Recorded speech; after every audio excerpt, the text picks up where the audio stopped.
మాట ముఖ్యమా? మనసులోని భావం ముఖ్యమా? 2 జంటలు ఉంటాయి, భార్యాభర్తలు. ఆ 2 జంటల భర్తలు కూడా వారి వారి భార్యల్ని అనరాని మాటలంటూ, విసుక్కుంటూ, తిడుతూ ఉంటారు. ఆ ఇరుగు పొరుగు వ్యక్తి ఒక ఆయన వచ్చేసి మొదటి జంట భర్తని, "ఏవండీ మీ భార్యని ప్రతిసారి విసుక్కుంటూ తిడుతూ ఉంటారు. ఏమిటి కారణం తెలుసుకోవచ్చా?" అంటే అతను, "నా భార్యకి అహంభావం ఎక్కువ, పొగరెక్కువ, సో అండ్ సో అని చెప్పేసి నానా మాటలు అంటూ తను నాశనం అయిపోవాలని చెప్పేసి నానా శాపనార్థాలు పెడతాడు." అతని మనసులోని భావం అటువంటిది. ఈ రెండో జంట భర్త దగ్గరికి వెళ్ళి అడుగుతాడు, "ఏవండి మీ భార్యని అకారణంగా ఎందుకు తిడుతున్నారో తెలుసుకోవచ్చా?" అంటే అతను అంటాడు, "ఏవండి ఈ జీవితం శాశ్వతం కాదు, ఎప్పుడు చనిపోతామో తెలియదు. అలా అటువంటి పరిస్థితి చనిపోతే నేను చనిపోతే కనుక నా భార్య బెంగపెట్టుకుని జీవితాంతం బాధపడుతూ ఉంటుంది.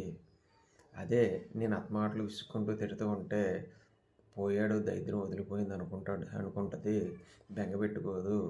అందుకనే నేను ఇంట్లో వసతులన్నీ చూసుకుంటూ అప్పుడప్పుడు విసుక్కుంటూ తిడుతూ ఉంటాను నా భార్యని" అంటాడు. అడిగిన అతని నోట మాట రాలేదు. ఇద్దరూ ఒకే పని చేశారు. ఇద్దరు భార్యను తిడుతున్నాడు. కానీ మొదటి భర్త భావన వేరు, రెండో భర్త భావన వేరు. అందువల్ల మనం మాట ప్రామాణికం కాదు, లోన భావనే ప్రామాణికం.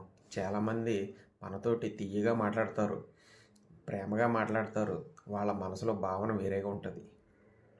వీళ్ళు ఎప్పుడు దొరుకుతారా, ఎప్పుడు నొక్కేద్దామా అని చూస్తూ ఉంటారు చాలామంది. కొంతమంది చాలా కోపంగా మాట్లాడతారు, కానీ వాళ్ళ మనసులో భావన చాలా మంచిగా ఉంటుంది.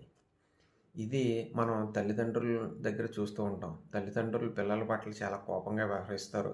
ఎక్కడో తప్పుదారి పడతారనే ఉద్దేశంతో ఉంటారు, వాళ్ళు కోపంగా వ్యవహరిస్తారు. కానీ మనసు పిల్లల పట్ల ఎనలేని ప్రేమ ఉంటుంది. వాళ్ళ భవిష్యత్తు కోసం రెక్కల ముక్కలయ్యేలాగా కష్టపడతారు.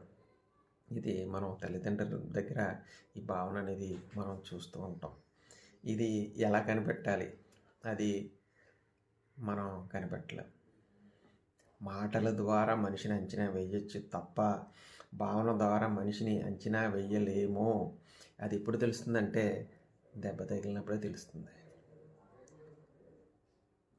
మోసపోయినప్పుడే తెలుస్తుంది.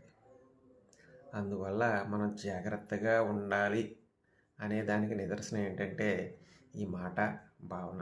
అందువల్ల అందరితోని కూడా మనం జాగ్రత్తగా ఉండాలి.